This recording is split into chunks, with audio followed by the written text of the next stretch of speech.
Hey, hello, and welcome to another of our Sales Insider series focusing on AI. And today, I'm delighted that we have such great experts with us, and hopefully, we have another expert joining us. I'll talk about that in a moment, who is in Brazil. My name is John Golden from Sales Pop Online Sales Magazine and Pipeliner CRM, joining you as usual from a sunny San Diego, although I do sound a little nasally because I'm coming off the back of a 3-week cold. Who knew? San Diego, but there you go. Uh, and my colleague Martha Neumeister, who is in Vienna, who is going to be looking after the chat and making sure that we get all of your interactions. So we love to know who joins us and where you're from. So if you're joining us live, please just stick in the chat where you're joining us from, and of course, put in any questions that you have.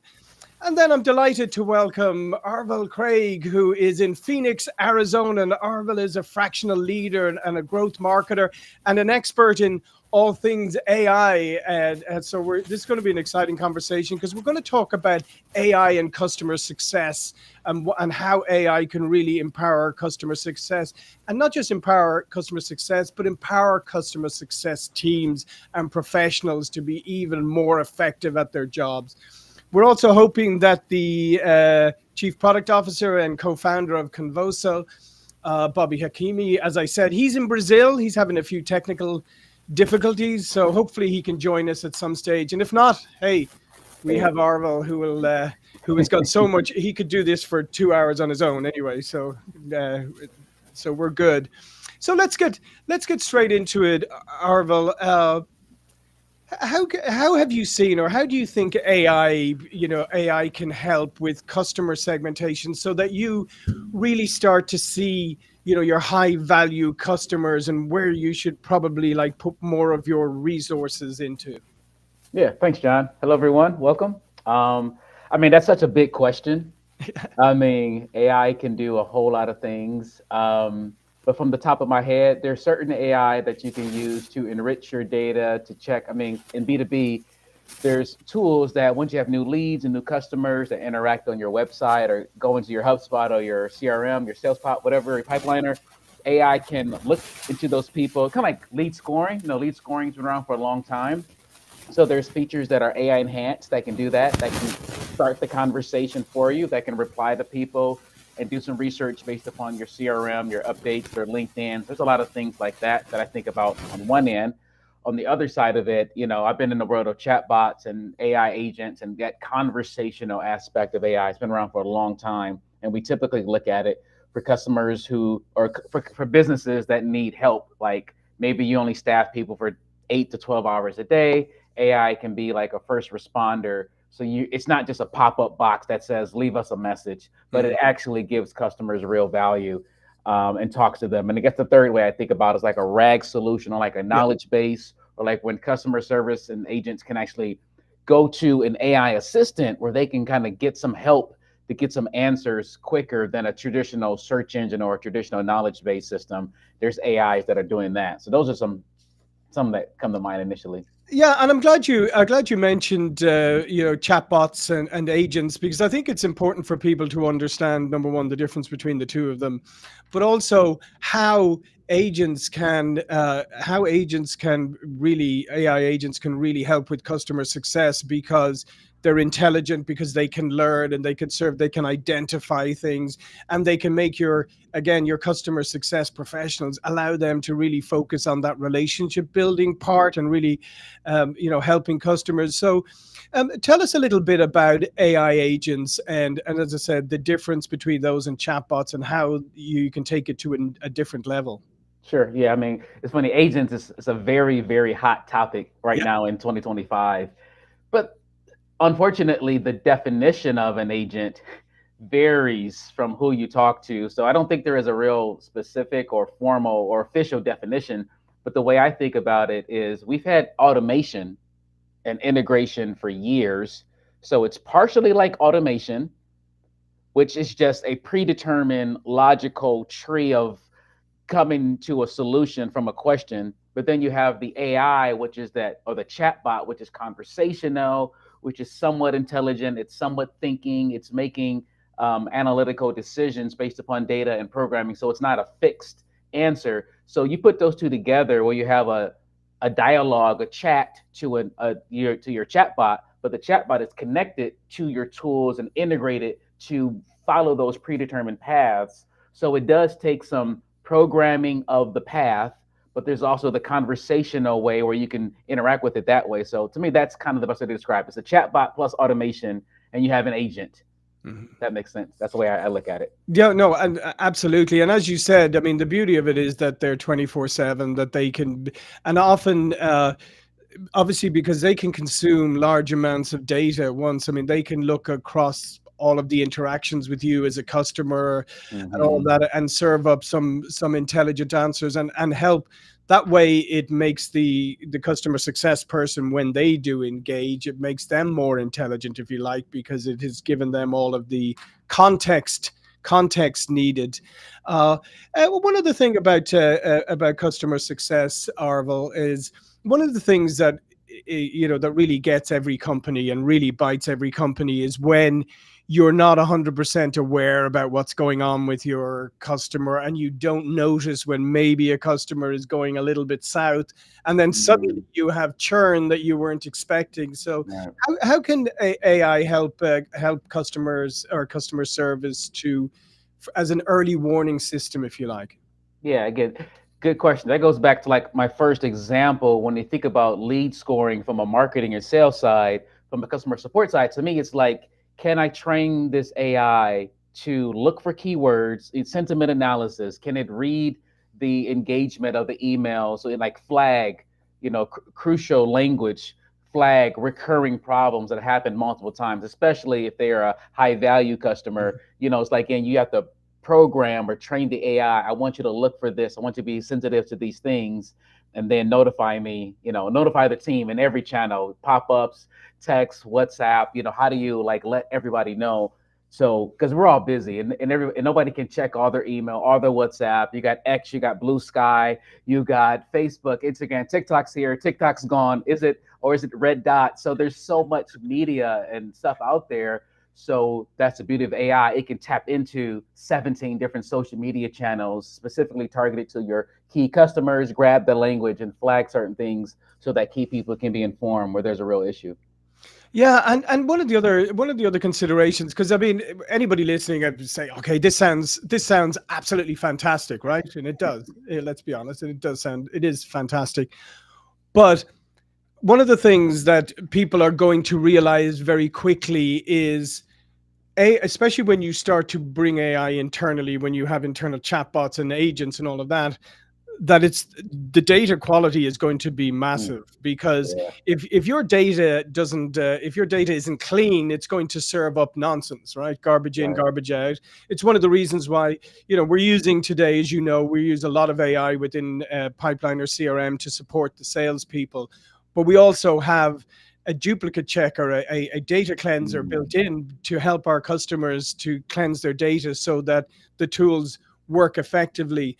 But I think that's something that a lot of people are overlooking right now, because they're getting so excited about how this can be applied, but they're not looking at, okay, what do I need to do to prepare myself for this? yeah. Yeah, that's a big thing I've noticed in the current world of AI, which you say it's 2 years old. There's a big gap between AI has all this potential, Yeah. and when you just spend surface level time a day, a week testing it and playing with, oh, it doesn't work right. People are uh, they're not clear on the fact that it takes work, it takes investment, it takes weeks and months of a team to have a real organized strategy. Yes, you have to learn your prompt chain. Yes, you have to get your data clean. Yes, you have to understand your SOPs, because your best practices is like the brain that teaches the AI brain to follow your best practices. And like you said, you got to have clean, organized data. So there's all these holes and loopholes in our own systems and processes that will come out when we try to empower an AI to do it for us. So it does take work. That's the main thing. And I do feel like in this time, companies will hopefully realize it's worth investing into. Slow down, take your time, pilot a project department by department, have a dedicated counsel, get your legal, create your policies, be transparent to your customers. It's not too complicated, but it does take more than just signing up on ChatGPT, giving a couple people a license, go online, find some buy some prompts or something like that. It does take a little bit more to get a real thorough ROI and benefit to a business. Yeah, and I think that's really good advice for people because we're not saying oh slow down to a crawl, like don't do this. We're saying yeah, it's exciting and it's moving really quickly and there are fantastic things that you can do with it, but if you don't do that level of prep work, it's not Hmm. going to work for you. So it's like that, it's still, as we say in Ireland sometimes, the long way around is a short way home. and Yeah, uh, and therefore like doing a little bit of that prep work and yeah, making sure your data is clean, making sure your processes again, it's you hey, if you have bad processes and you automate them, all you end up with is automated bad exactly. processes. So you're still in the same thing. It's just now it's you're more efficiently inefficient, if that even makes sense. But there you go. uh, and Yeah. so the prep work is really important. Sorry, before we go on, I think Martha, we have a question or two? Yes, we have. Let me find it. I was Here. just like to put What people on the what spot. what are the biggest challenges in using AI for customer success? Uh, Marty's asking, what do you see as I mean, we talked about a couple of them here already, but what do you think are some of the challenges about implementing or integrating AI into customer success? Yeah, again, that's pretty big question. It definitely varies company to company. Um, Kind of like what we said, companies just have to be very specific on what's their use case. They have to slow down. You want to find the right tool for the right problem. Um, and so again, I think of companies having a real organized approach towards start from the top down. It can't just you need to you need buy-in from leadership. You need to take your time, get the right budget, and just have a real just I just say slow down on your process and find the core bottleneck. And as you're saying, I'll put it this way: if you have a process that works, it's like to me, it's going to be the strategy and the approach. Yeah, Start with a process that works and then add AI to improve it because you know what works, you're able to judge it, you're able to analyze it, you're able to QA it and make sure it's following those best practices as compared to using AI to do something that you've never done before. That comes later. So a lot of times we hear about oh, let's make an avatar. Let me take this AI, replace my face. Now I have a clone, and I put the clone in front of the customer. And so again, it just depends who's leading it. I again start with a conservative strategy. Start with something that you know works, so you can guide it and measure it, and just take it step by step. But that again, Jocelyn, it's a good question. If you could give us more details of specifically what you're doing, is it a chat situation? Is it a voice customer support situation? Is it a B2B? But if you give us more details, or give me more details, I can give you a better answer. absolutely. And I think we have another question. Oh, this is a good one, Martha. Can you hear me now? Yes, yes. Yeah, okay. Um, yeah, as AI continues to evolve, how should companies balance automation with maintaining a human touch in customer interactions? Yeah, I love this question, Arva, because this is the crux. Like, how do you balance between the human and the AI? Yeah, that's a great question. Again, there's a couple things that I think about initially. Again, I think again because it's a balance between what does the customer need to get their problem solved, and then what type of transparency or clarity or that you let them know how you're going about it. So it's a delicate balance. I'm always like, how do you solve the problem Mhm. as fast as possible, any means possible? Because Right. again, we call it AI, and like a website is not a person. So if I Hmm. say go to my website and buy there or fill out a support ticket, that's no different than saying talk to this AI. So it's Yeah. still not human. But the thing is, if your company's capacity, if you don't have the time or energy to be, first responder to respond quickly, then let the AI take that first touch so that can you solve the problem as fast as possible is the main thing I try to say. But number two, always be transparent that this is not a human. Never try to be a fake. Never use AI to be a fake human. Yeah. And then number three, you're going to have some escalation process. So if the person is more concerned with talking to a human than getting their problem solved immediately, then ideally you want to lead them to the person. But I think there's a balance, and people will learn. If your AI, if you take the time to get it smart enough, if you can solve the problem faster, people are not concerned with the human as much as getting the problem solved. The issue is when your AI isn't solving, and you're faking being a human, and you're not allowing them to get to a human. That's where things blow up. Yeah, and I think there's a couple of things there just to underline. Number one is, yeah, don't use AI and build your processes to make life easy for you internally, right? Just to make life easy for you. Look at it. How does it, as Arvel said, how does it solve the issue for the customer? If AI is going to do it quicker and more efficiently than you are, then absolutely that's what you should lead with. If it's more relational and they need things that perhaps the AI can't do, and it's more of the relationship piece, then you need to make sure that that part is built in. But you raised an interesting issue, and this has bothered me for a long time. Even back before, like the wave of AI, when we were still having kind of chatbots and stuff like that, or ones before, is, do you think people have the right to know what they're interacting with? Like, if, because it's going to become so real that you're not going to know whether it's a person. Do you think that, number one, they have a right to know, or do you think it behooves an organization and it'll make you look better in the eyes of your customer if you're completely transparent about what you're interacting with at a given time? Yeah, I definitely lean towards that. Well, let me take a step back. I'm trying to think if it matters the medium or the channel. I'm trying to think if it's a phone, if it's a text, if it's a website chat. I don't know. So I'd say by default, I think it's always good to be transparent, to let the people know. But again, I do minimize my sharing of it. Like, I'm not gonna make a big deal. Like, I would Sure. never use a robot avatar to Hmm. say, to let you know this is purely an AI. I might use a humanish looking avatar in my chat, but it's still gonna say, because when I was programming AI voice bots last year, I'd say, hey, you know, this is Angie, the customer support powered by AI. Or Yeah. like when I send out emails, I have a policy when I communicate to my customers on my list, and I use AI to write the copy or content for me. I have a policy that says I sign the email Arvel Plus.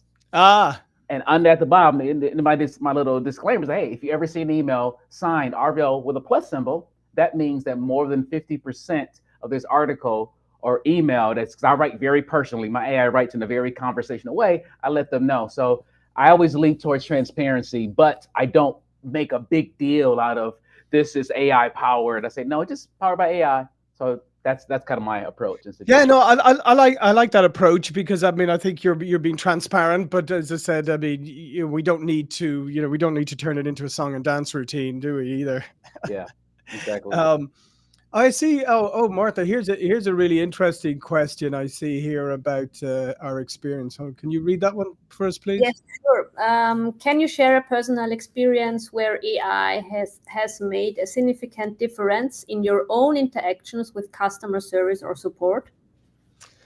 Yeah, before I kick it over to Arvel, I'll just say that ourselves, because as we said, Pipeliner CRM has a lot of AI built into it.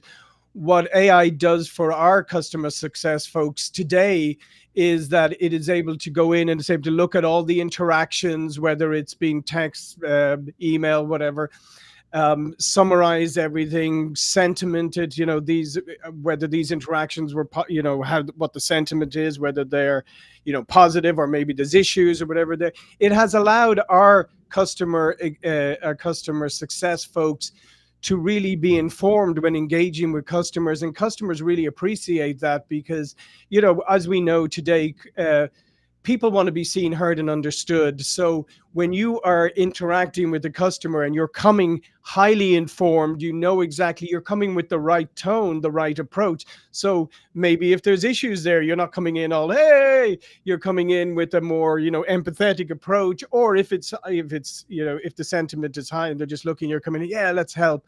But I think it allows you to meet the customer where they are. And I think that's really, really important. How about you, Arvel? Where have you seen it? Either a personal experience where you interacted with AI and customer success and it helped, or a company you've helped? Hmm. Yeah, I mean, to be honest with you, again, AI, I just want to say this question is so general. Yeah. Again, if you don't know, AI is around for 50 years. AI didn't just start. So so I don't want to, so AI has been around in all my customer support. So again, like I said, I've been building chatbots for 6, 7 years, and it's definitely, it's the first responder. The fact that it's connected to social media and websites, and when a customer responds, the AI is the first response for them. So yeah, it does connect it to knowledge based information. It talks to people fast, and if the AI can't solve it, then it brings on a person. And I've always connected that to cell phones, to text messages, to make sure that live people can jump on. So just in basics, that is, yeah, it significantly helps. And again, as far as and compared to searching Google or searching other stuff using Chat GPT, I mean, it seems real basic, but that is the answer. It is a faster way to get answers and to solve problems. And I will mention one other thing that recently I just found. There's a tool. I think Google's got a new tool that will it's a screen sharing tool. It'll look at your entire screen and you can voice talk to it. So that's an AI that, again, I was just trying to doing some research for a client trying to ask me questions about all the AI tools and all the kind of things. I was able to use the Google, it's called AI Studio, to record or make a live screen sharing, and I could verbally just talk to it, and it could give me, it's like using ChatGPT, but it's visually sharing my screen. So that's AI helping me solve problems to get things done quicker. And that's just a fascinating use case. I think I posted on Instagram last week because I didn't even know it could do that. But but there's so many different tools that just help me to be better, help me to be faster. Then I can support the customer faster. Mhm. Yeah, and I think it comes back to what the fantastic advice you gave earlier, Arvel, is like, pick some areas and maybe start small, but look at areas and the tools that make sense for your business. Because hey, let's face it, shiny new toys, we love it, right? We love it. we're Mhm. we're like, oh, look, I can do this and this can do that, and before you know it, you could just end up with this massive toolbox, and Yeah. and all you're doing is creating chaos and confusion. So start small, but be very deliberate. I think you have to be very deliberate in your approach. Yeah, because it's one thing, because there's so much, and I always balance myself with talking about new tools, Hmm. because new tools can make you go down rabbit trails, and you can go 12 months later and you have 17 new tools that you've only scratched the surface with. Hmm. So I do make this one recommendation to companies, like you're saying, you need to be AI forward. You need to it's that's a bit of a change management, a behavior change, where you have to think, how do you bring AI more, just the basics. So there are two things. Number one, pick a large language model that your company trusts, that you can work with, that's approved, whether it's ChatGPT, Claude, Gemini, Grok, whatever. And the Amazon has one, NVIDIA has one. So find one large language model that you can continually, consistently learn its features and its benefits. Number two, find an AI agent or automation, or whether it's pipeline or whatever tool you use in your company. You also want to commit to learning all the AI features and functions that are constantly being added in that other trusted platform. So those two things I think are a good focus, so you don't chase every rabbit trail and only have surface level understanding. It does, as I mentioned, it takes time to get in-depth mastery of those tools to get the real benefit of it. And there's sorry, there's I think there's another question there about, this is Yeah. interesting too, about employees. Sorry, Martha, do you have that question? Yeah, yeah. How can organizations ensure that their employees adapt to AI tools without feeling replaced by automation? Yeah, this is a good one because I mean there is with every technological advance, right? You know, there obviously people get worried about their jobs and how it's going to impact them directly. And AI is probably it's that on steroids because people think. I mean, some people think we're just going to be replaced by AI completely, right? The whole world is, um, but. But how do you help people along that journey of say, okay, we're gonna implement, we're gonna adopt AI, but this isn't necessarily going to replace you. It may replace some of the things you do. Maybe you're going to have to upskill into other areas where where we can get the best out of the human skills, or where the human skills are better than the AI skills. But talk to me, because I know you work with a lot of organizations. How did they tackle that fear factor? Yeah. Again, so that's why the number one thing an organization has to do is start from the top, where the leadership, the CEO, the board, they have to come up with their stance. They have to come up with some type of values, some type of policy. And policy kind of has a negative feel, values feels a little different. But whatever it is, at the top, they have to figure out what their plans are, and they have to be, before even transparent to your customers, yes, you have to be transparent with your people. This is what we're looking to do. And when you look at what AI is doing, not just today, but tomorrow, 6 months, 1 to 2, 3 years, companies will have to do an impact assessment. And what you do is you don't just look at what AI can do. You're not just looking at the jobs, but you can take any title, any job title, but break it down into tasks. And when you look at all the tasks, say a typical sales director, a typical customer support manager might do 15 things in a day. And of those 15 things, you take each one and you compare that to the projection of AI. And you can, again, this is a leadership kind of strategy where you can honestly assess AI can probably do this, can probably do that. In 6 months, it might be doing this. So there's like again, this is the kind of leadership strategy where you have to give an honest assessment of how AI is going to impact different roles, but you let your people know where your stance are. Some people say they want, certain companies' values are to not use AI, which might make you feel safe and you're secure, but professionally, you will be falling behind. So versus companies that are, using lots of AI, and they may be saying, that owner, they're all about the bottom line. They will probably replace you. So it's your decision, whether as an employee, to understand. Tell me, you gotta talk to leaders, ask them, what are you doing? What are we doing? Where are we going? Because that can be pretty insecure. So a company should come up with their values, come up with their policy, have an impact assessment on their core roles so they can honestly say, hey, this is what we're seeing. We will do our best to keep you for the next 6 to 12 months. Or companies may, because I know one company that says AI can, their team of 7 is doing the work of 30. So a company can do two things. They can cut their costs and use more AI, or they can expand their vision and keep the same people and empower one person to do the work of 3 or 4 or 5. So again, so a company has, but there are options. It's not black and white that you're going to lose your job, but there needs to be a clear communication from the top down. Yeah. By the way, I love that, Arville, because I think that too often it has always been the focus on here's what it's going to replace, and you're going to go. But what you just said there is, think of it for companies, as you said. You mean you've got 7 people that now can do the work of 30 people. Your company just grew exponentially. You Exactly. didn't get rid of people; you actually grew. So a lot of it has to do with your mindset and your approach. But I love that because I don't think that has been communicated enough Mm-hmm. out there, that the capacity for expansion of your team Exactly. using AI without actually physically expanding the team. But I love that, because everybody's always about, oh, it's going to take away and people are gone. But you're saying no, it's going to optimize people to a level that was, Mm-hmm. previously unheard of. And just a final question. Just put on your futurist hat and take out your crystal ball, and just Oh. where do you think in the near to midterm, where do you think AI is going to go, particularly in relation to customer success?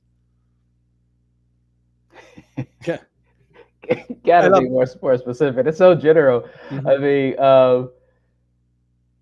I've customer success, customer support.